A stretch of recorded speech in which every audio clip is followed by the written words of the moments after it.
जय श्री कृष्णा, राधे राधे। आज हम ज्येष्ठ मास महात्म्य के 22वें अध्याय का श्रवण करेंगे, जिसमें हम वट सावित्री व्रत के बारे में जानकारी प्राप्त करेंगे। इसके पहले के 21 दिन की कथाएं मैंने मेरे चैनल पर अपलोड की हुई हैं। आप प्लेलिस्ट में जाकर उन सभी कथाओं का श्रवण कर सकते हैं।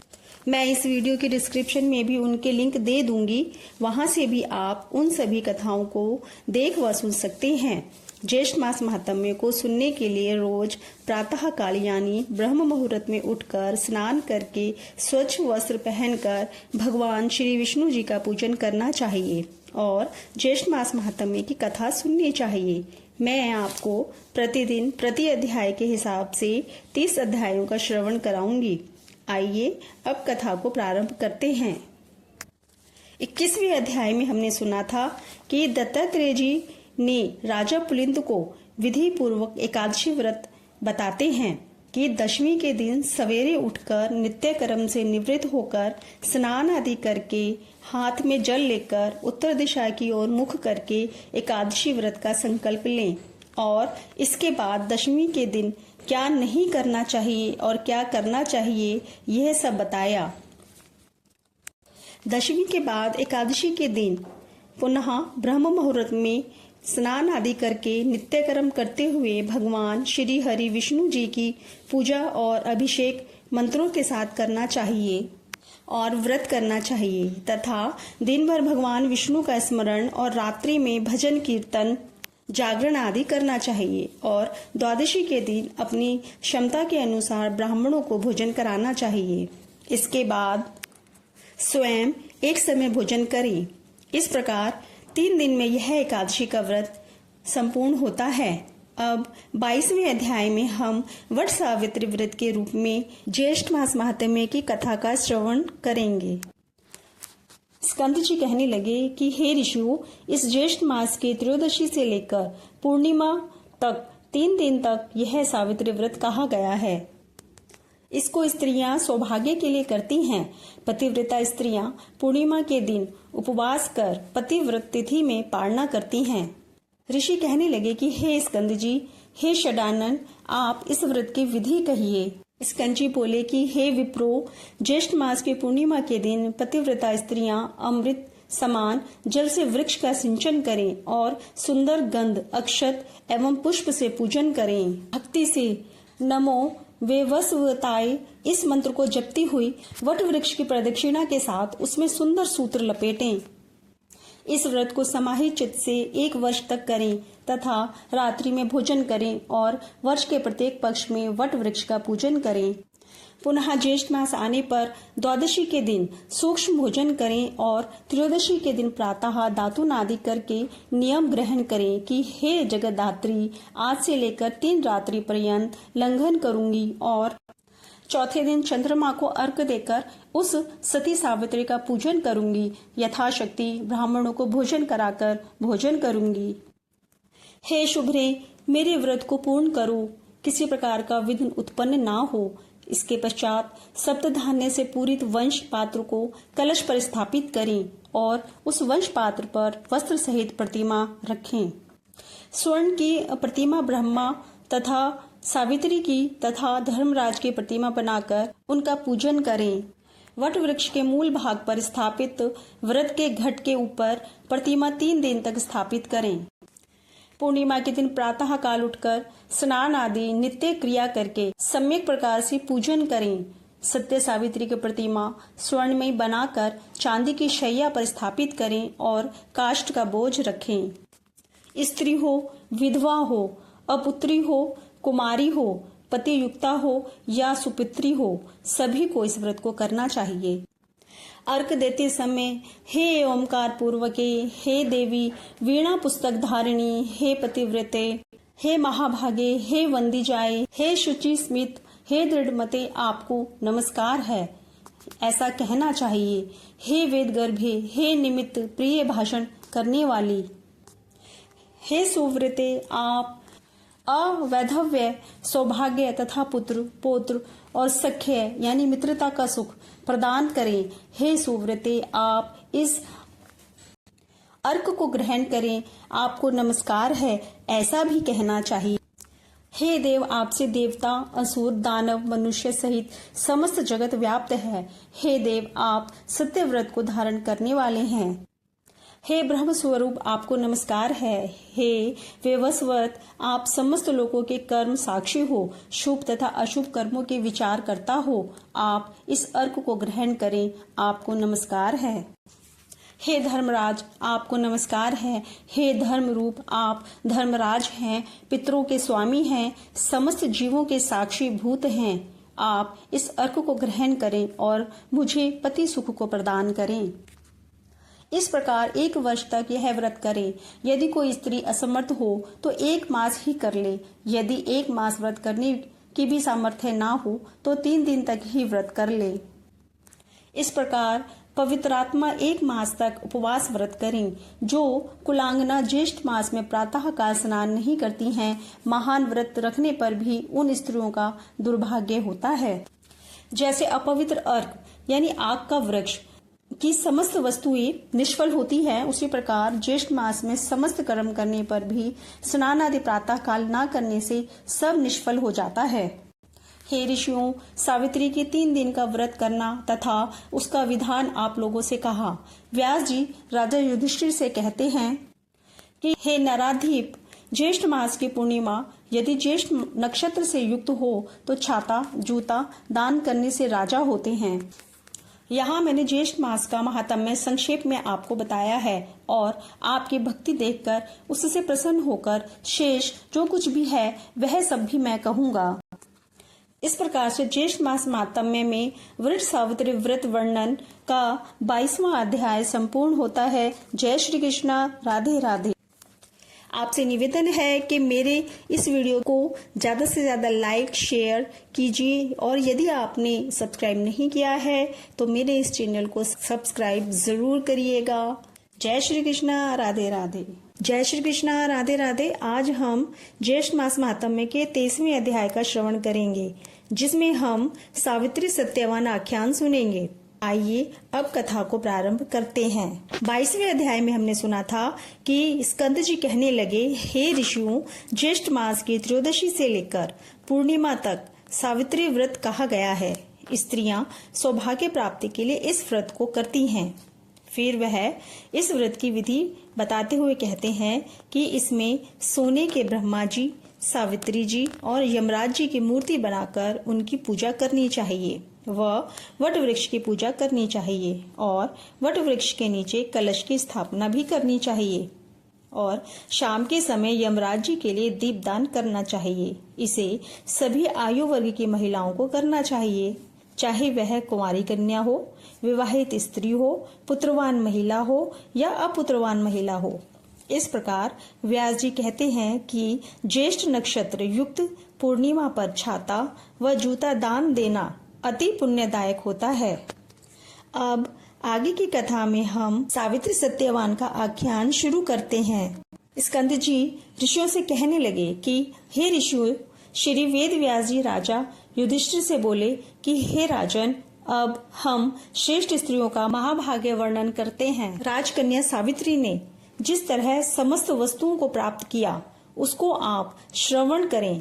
मद्र देश में परम धार्मिक राजा था। वह ब्राह्मण एवं शरणागत का रक्षक, सत्य प्रतिज्ञा, जितेंद्रिय, यज्ञ करने वाला, दानपति, शूरवीर और पूर्ववासी तथा देशवासी जनों का प्रिय राजा था। समस्त प्राणियों के हित में रत पृथ्वीश्वर अश्वपति नाम से विख्यात था। राजा अश्वपति क्षमाशील, सत्यवक्ता, जितेंद्रिय और संतानहीन था। अधिक अवस्था हो जाने पर भी उसको संतान न हुई। राजा अश्वपति ने संतान प्राप्ति के लिए नियम ग्रहण कर समय पर परिमित भोजन, ब्रह्मचर्य व्रत का पालन करना, इंद्रिय निग्रह कर 1 लाख आहुति सावित्री मंत्र से देकर षष्ठ काल से अमित यानी इच्छा पूर्वक भोजन करता था। इस तरह नियम पालन करते करते राजा अश्वपति को 18 वर्ष हो गए। 18 वर्ष पूर्ण होने पर सावित्री जी प्रसन्न हुई और अग्निहोत्र से प्रकट होकर यानी हवन कुंड से प्रकट होकर रूपवती सावित्री ने राजा को दर्शन दिए। राजा अश्वपति को वर देने के लिए सावित्री देवी बोली कि हे राजन, तुम्हारे ब्रह्मचर्य, शुद्धता, नियम, इंद्रिय दमन, सर्वात्म समर्पण और भक्ति से मैं अति प्रसन्न हूँ। हे मद्रराज, हे अश्वपति, तुम मुझसे इच्छित वर मांगो।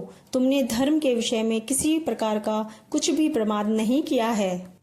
राजा अश्वपति बोले कि हे देवी, मैंने धर्म प्राप्ति की इच्छा से संतान के लिए ही सब कुछ किया है। आप मुझे कुल को पवित्र करने वाले बहुत से पुत्र दें। हे देवी, यदि आप मुझ पर प्रसन्न हैं तो मैं आपसे ही कामना चाहता हूँ। हे देवी, मुझको ब्राह्मणों ने कहा था कि संतान होना श्रेष्ठ धर्म है। तब सावित्री जी कहने लगी कि हे राजन, मैंने पहले ही तुम्हारे अभिप्राय को जानकर तुम्हारे पुत्र के लिए ब्रह्मा जी से कहा है। ब्रह्मा जी की कृपा से तुम्हारे शीघ्र ही एक कन्या होगी।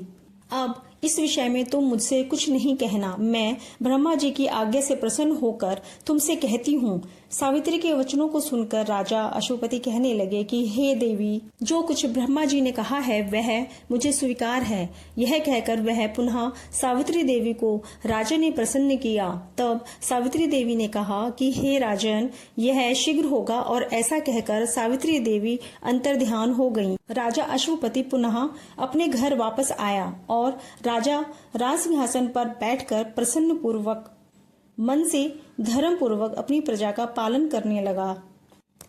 कुछ समय बीतने पर व्रत में तत्पर राजा अश्वपति की धर्मचारिणी पत्नी गर्भवती हुई और उसका गर्भ आकाश में शुक्ल पक्ष के चंद्रमा की तरह बढ़ने लगा। प्रसव काल आने पर उस रानी के गर्भ से एक कमल लोचना कन्या उत्पन्न हुई। राजा अश्वपति ने उस कन्या को जात कर्मादि सब संस्कार कराया, जो श्री सावित्री देवी की कृपा से उनकी 1 लाख आहुति देने से उत्पन्न हुई थी। इसलिए ब्राह्मणों ने उसका नाम राजा अश्वपति की सम्मति से सावित्री रखा। वह राजकन्या शरीरधारी लक्ष्मी के समान बढ़ने लगी और समय पाकर जब वह कन्या युवती हुई, तब उस सुमध्यमा सुश्रेणी को स्वर्ण प्रतिमा के समान देखकर लोगों ने यह निश्चय किया कि राजा को यह देव कन्या मिली है। उस कमल पत्र के समान नेत्र वाली कन्या के स्वतेज से जलती हुई अग्नि के समान तेजस्विनी देखकर उसके तेज से बाधित होकर किसी ने उसे नहीं वरा। तदंतर कन्या ने उपवास कर सिर से स्नान किया और देवता के समीप जाकर विधि पूर्वक अग्नि में आहुति दी, ब्राह्मणों से प्रवचन कराया और प्रसन्नचित्त उन महात्मा ब्राह्मणों का पूजन किया। उसके पश्चात लक्ष्मी के समान रूपवती वह राजकन्या पिता के पास गई और पिता के चरणों में अभिवादन कर शेष सब समाचार कहा। वह वररोहा राजकन्या हाथ जोड़कर राजा के पास खड़ी हो गई। देव रूपिणी अपनी उस कन्या को राजा युवावस्था में देखकर, जिस कन्या को कोई भी न वरता हो, ऐसी अवस्था विचार कर राजा अश्वपति अति दुखित होकर अपनी कन्या से बोले कि हे पुत्री, यह तुम्हारे दान का समय है, परंतु तुमको कोई नहीं मांगता।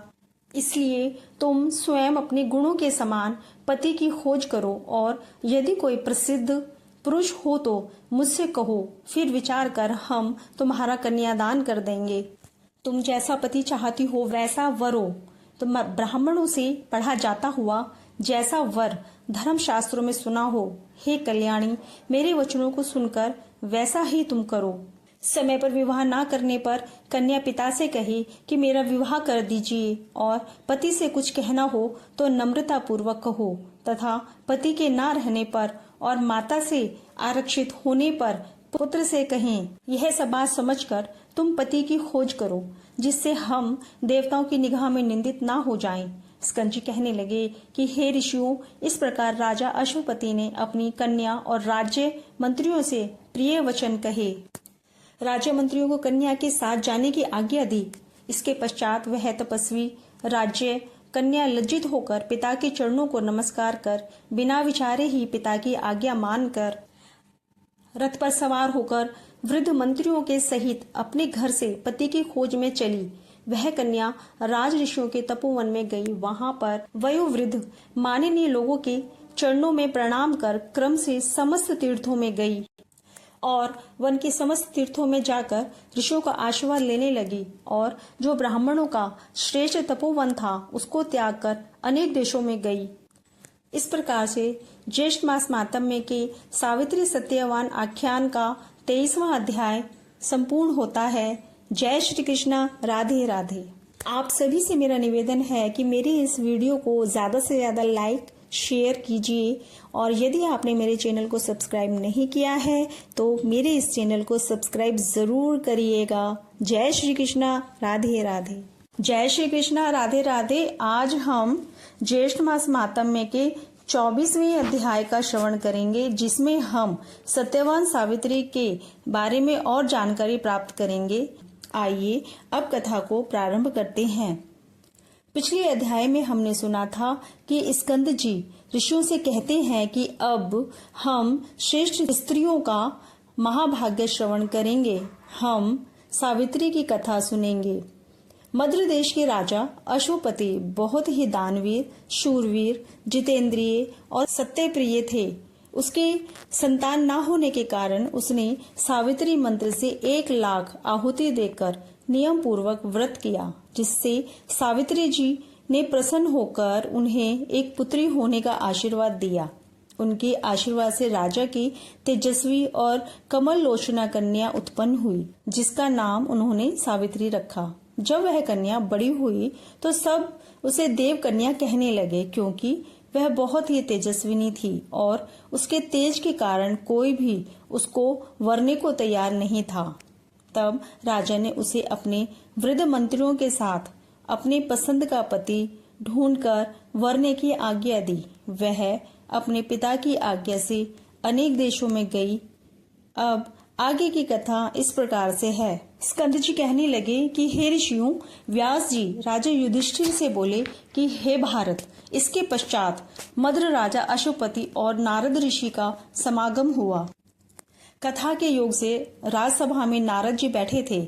इसी समय राजकन्या सावित्री मंत्रियों के साथ समस्त तीर्थ आश्रमों में जाकर पुनः अपने घर वापस आ गई। नारद ऋषि के साथ अपने पिता को देखकर सावित्री ने दोनों के चरणों को छूकर नमस्कार किया। नारद जी ने राजा से कहा कि हे नृप, तेरी यह कन्या कहाँ गई थी, कहाँ से आई है और आप इसका विवाह क्यों नहीं करते? राजा अश्वपति बोले, ऋषि नारद जी, मैंने इसको इसी काम के लिए भेजा था, वही कार्य यह करके आई है। सो आप कृपा करके इसके उस कार्य को सुनिए। इसने जिस पति को वरा है, जब पिता ने विस्तार पूर्वक कहने के लिए कहा, तब वह कन्या देव वचन का अवलंबन करके बोली। वह कन्या मतलब सावित्री बोली कि शाल्व देश में धर्मात्मा द्युमत्सेन नाम वाला क्षत्रिय हुआ। वह राजा देववश अंधा हो गया। उसके एक पुत्र था जो छोटा था और स्वयं नेत्रहीन था। तो बुद्धिमान उस राजा द्युमत्सेन के राज्य में छिद्र मिलने पर यानी उसके राज्य में कमी मिलने के कारण उसके देश के समीपवर्ती राजा ने उसके राज्य का हरण कर लिया।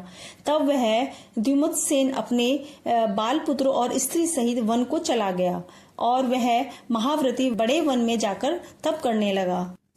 तो उसका लड़का पुर में ही उत्पन्न हुआ था, परंतु वन में जाकर बड़ा हुआ। वहां वह सत्यवान नाम से प्रसिद्ध है, उसी को मैंने वरा है। तब नारद जी कहने लगे कि इसने महान पाप किया है। उसने बिना सोचे समझे गुण संपन्न सत्यवान को पति के रूप में वर लिया। इस बालक के पिता और माता दोनों ही सदैव सत्य बोलते हैं, अतः ब्राह्मणों ने इसका नाम सत्यवान रखा है। इस बालक को अश्व अति प्रिय हैं। वह मिट्टी का अश्व बनाता है और घोड़ों के चित्र भी बनाता है, इसलिए इसका नाम चित्राश्व भी है। राजा अश्वपति बोले कि हे नारद जी, वह पितृवत्सल राजपुत्र सत्यवान इस समय तेजस्वी, बुद्धिमान और शूरवीर भी है क्या? नारद जी बोले, हे राजन, वह सूर्य के समान तेजस्वी, बृहस्पति के समान बुद्धिमान, इंद्र के समान शूरवीर, पृथ्वी के समान क्षमाशील है तथा वह राजपुत्र, दाता, ब्राह्मण, वीर्यवान, रसवान, उदार और प्रिय दर्शन है।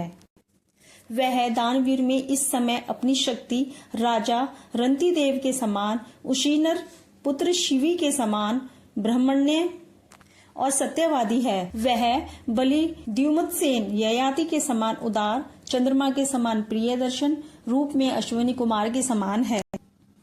वह दांत यानी तपह कलेश का सहनशील, मृदु यानी सुकुमार, शूर, सिद्ध, जितेंद्रिय और तपशील का निधि है। अश्वपति बोले कि हे नारद जी, आप उस बालक को समस्त गुणों से युक्त कहते हैं, यदि उसमें कोई दोष हो तो वह भी आप मुझसे कहिए।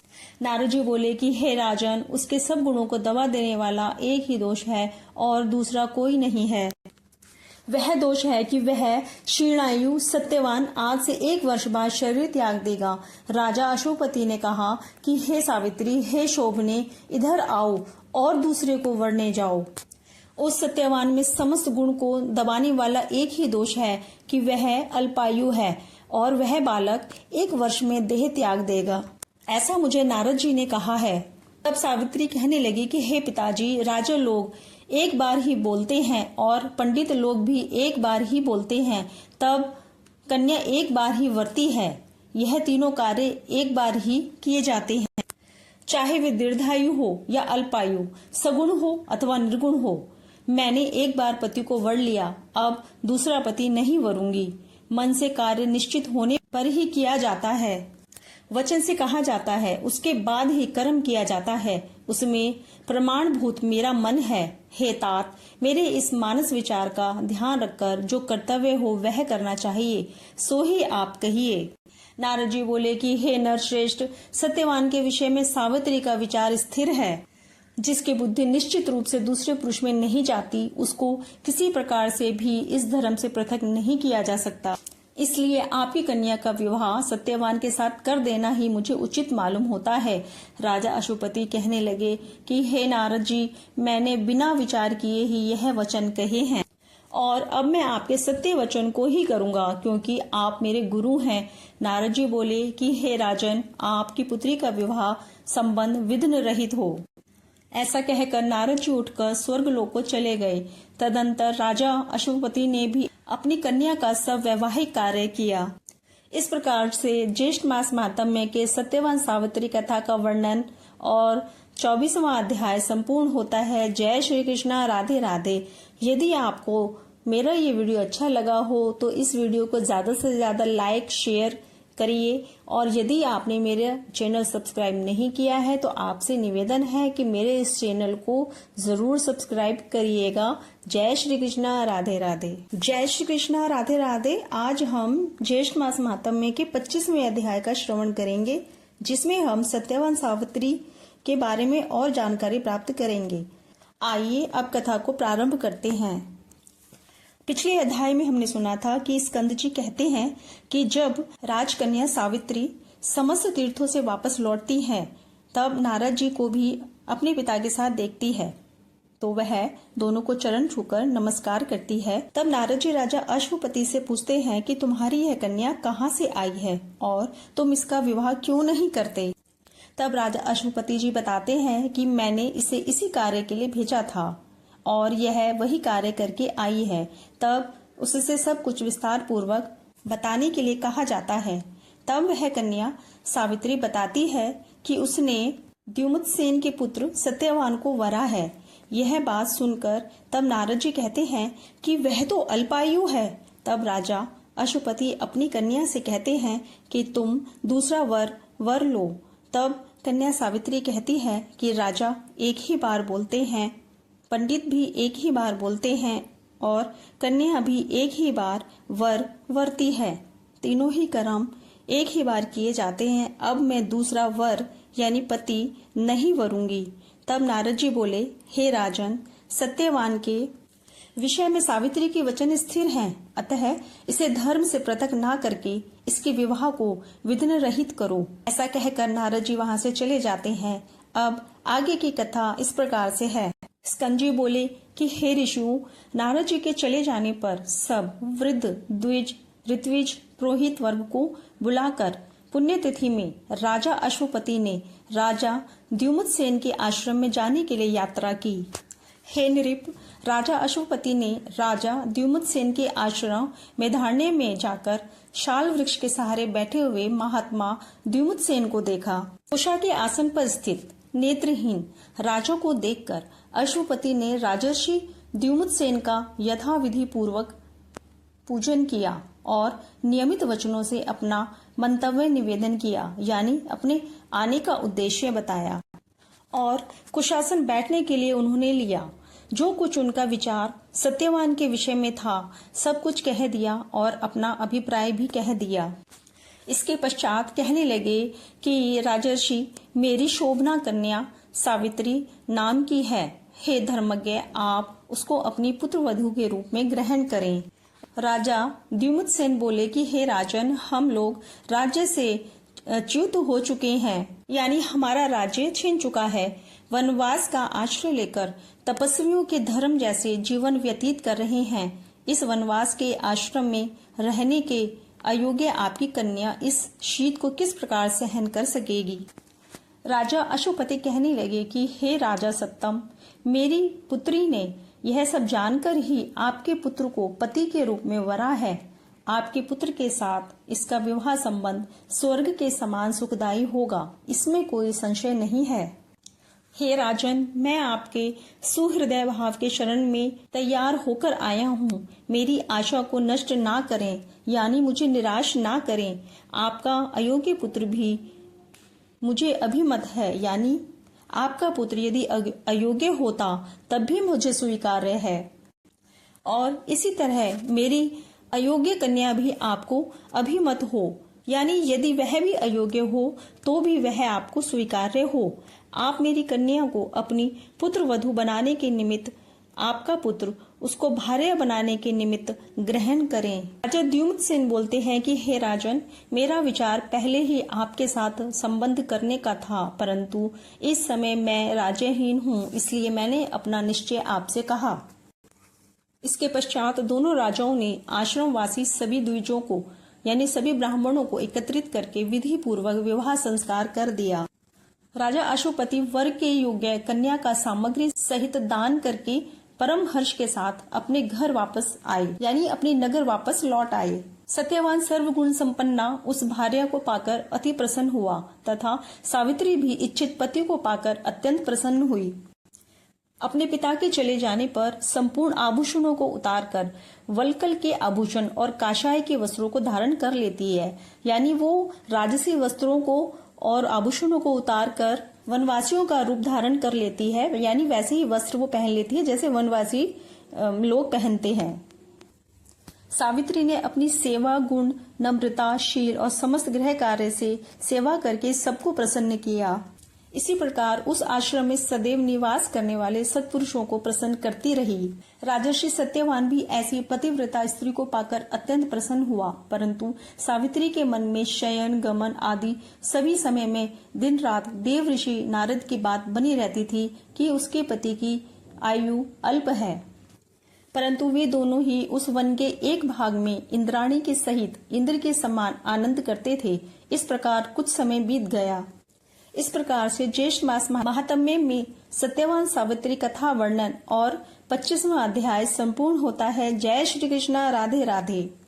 आपसे निवेदन है कि मेरी इन वीडियोस को ज्यादा से ज्यादा लाइक और शेयर जरूर करें और आप और अपने सभी मित्रों को मेरे चैनल को सब्सक्राइब करने के लिए जरूर कहें। जय श्री कृष्णा, राधे राधे।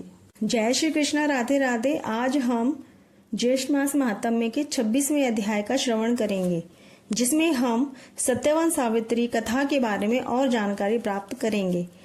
आइए अब कथा को प्रारंभ करते हैं। पिछले अध्याय में हमने सुना था कि स्कंद जी बोले कि हे ऋषियों, नारद जी के चले जाने पर सभी वृद्ध और ब्राह्मणों आदि को बुलाकर राजा अश्वपति राजा द्युमत्सेन के आश्रम में जाने के लिए निकल पड़ते हैं और द्युमत्सेन के आश्रम में पहुंचकर अपनी पुत्री और उनके पुत्र के विवाह की बात करते हैं। तो राजा द्युमत्सेन कहते हैं कि तुम्हारी पुत्री आश्रम के जीवन को नहीं जी पाएगी। तो राजा अश्वपति कहते हैं कि मेरी पुत्री ने आपके पुत्र को वरा है, तो वह यह सब जानती है, इसलिए आप उनके विवाह की अनुमति दें। तब राजा द्युमत्सेन व अश्वपति सत्यवान व सावित्री का विवाह करा देते हैं। उसके बाद सावित्री अपनी सेवा से वहां आश्रम में रहने वाले सभी लोगों को प्रसन्न कर लेती है और अपने पति के साथ इंद्राणी के सहित इंद्र के समान आनंद करती है। अब आगे की कथा प्रारंभ करते हैं। स्कंद जी ऋषियों से कहने लगे कि हे ऋषियों, व्यास जी बोले कि हे राजा युधिष्ठिर, तदंतर कुछ समय बीत जाने पर नारद जी को बताया हुआ समय आ गया। जो कुछ नारद जी ने बतलाया था वह सावित्री के हृदय में निरंतर बना रहता था। सावित्री प्रतिदिन समय की गणना कर रही थी। वह 3 रात्रि का व्रत धारण कर रात दिन एक ही आसन पर बैठी रही और चौथे दिन इस व्रत की समाप्ति करूंगी ऐसा निश्चय किया। राजा द्युमत्सेन अपनी पुत्र वधू का दुख साध्य नियम सुनकर दुखी हो गया और स्वयं उठकर सावित्री के पास आए और यह श्रेष्ठ वचन बोले कि हे राजपुत्री, तुमने यह अति कठिन नियम का प्रारंभ किया है। स्कंद जी बोले कि हे ऋषियों, 3 दिन का समय बहुत कठिनता से बीतने योग्य है, क्योंकि 3 दिन में अपने पति की मृत्यु का कारण जानकर इसी बीच में उस तपस्वी ने 3 दिन का नियम ग्रहण किया। उसको यह निश्चय था कि चौथे दिन उसका पति मर जाएगा। इसी प्रकार सत्यवान कुठार यानी कुल्हाड़ा और पिटक यानी टोकरी लेकर लकड़ियां लेने के लिए वन को चला। उस सत्यवान को वन में जाता हुआ देखकर सावित्री बोली कि हे मानद, आज आप मेरे कहने से वन को ना जाइए। यदि आप जाना ही चाहते हो तो मैं भी आपके साथ चलूंगी। हे प्रभु, मुझको इस वन तथा आश्रम में रहते हुए 1 वर्ष बीत गया है। सत्यवान कहने लगे कि हे सुश्रोणी, मैं स्वतंत्र नहीं हूँ, मेरे माता पिता से पूछ लो। हे शुचि स्मिते, यदि वह कहें तो मेरे साथ चली चलो। पति के ऐसा कहने पर वह कमल नेत्री अपने सास ससुर के पास गई और उनके चरणों में प्रणाम करके कहने लगी कि मैं वन देखने के निमित्त जाना चाहती हूँ। आप मुझे आज्ञा दीजिए, मेरा मन पति के साथ वन जाने को कह रहा है। सावित्री के ऐसे वचन सुनकर राजा द्युमत्सेन बोले कि हे भद्रे, हे सुव्रते, तुमने व्रत किया है, अब उसके पालना का समय है। उसका पालना करो, उसके पालना के पश्चात तुम वन को जा सकती हो। तब सावित्री बोली कि हे तात, मैंने रात्रि को चंद्रोदय होने के पश्चात भोजन का नियम किया है और हे तात, आज मैं पति के साथ वन देखना चाहती हूँ। हे नाराधीप, मुझे पति के साथ वन में किसी प्रकार का कष्ट नहीं होगा। यह बात सुनकर राजा द्युमत्सेन बोले कि हे पुदी, सुमध्य में जैसा तुम चाहती हो वैसा ही करो। हे मुनीश्वर, सावित्री सास ससुर को प्रणाम कर सत्यवान के साथ वन को चल दी। वह मनस्विनी बार बार अपने पति को देखती रही तथा विकसित पुष्पों वाले वृक्षों और सुंदर फलों वाले वृक्षों से व्याप्त वन को भी देखती जाती थी। उस वन के वृक्षों के नाम पूछती हुई और कभी मृग समूह को देखती हुई वह सावित्री हृदय से कांप रही थी। उस वन में जाकर सत्यवान ने शीघ्र फलों को लेकर काष्ठ को भी ले लिया, एक भर बांधकर तैयार कर लिया। वह साध्वी पतिव्रता वट वृक्ष के समीप बैठकर पिटारी को फलों से भरने लगी और सत्यवान उस काष्ठ को यानी उस लकड़ी के टुकड़े को कुठार से फाड़ने लगा। इसी समय सत्यवान के सिर में वेदना यानी बहुत तेज दर्द होने लगा और वह सावित्री से बोला कि हे भद्रे, शूल के समान कांटों से मेरा सिर फटा जा रहा है। हे सुश्रोणी, हे सुव्रते, मैं तुम्हारी गोद में सोना चाहता हूँ। वह विशालाक्षी मनस्विनी सत्यवान की मृत्यु का समय उपस्थित समझकर उसी स्थान में बैठ गई। सत्यवान भी सावित्री की गोद में अपना सिर रखकर सो गया। तब तक वहां पर कृष्ण पिंगल का एक पुरुष आया। इस प्रकार से ज्येष्ठ मास महात्म्य और सत्यवान सावित्री कथा वर्णन व 26वां अध्याय संपूर्ण होता है। जय श्री कृष्णा, राधे राधे। जय श्री कृष्णा, राधे राधे। आज हम ज्येष्ठ मास महात्म्य के 27वें अध्याय का श्रवण करेंगे, जिसमें हम सत्यवान सावित्री कथा के बारे में और अधिक जानकारी प्राप्त करेंगे।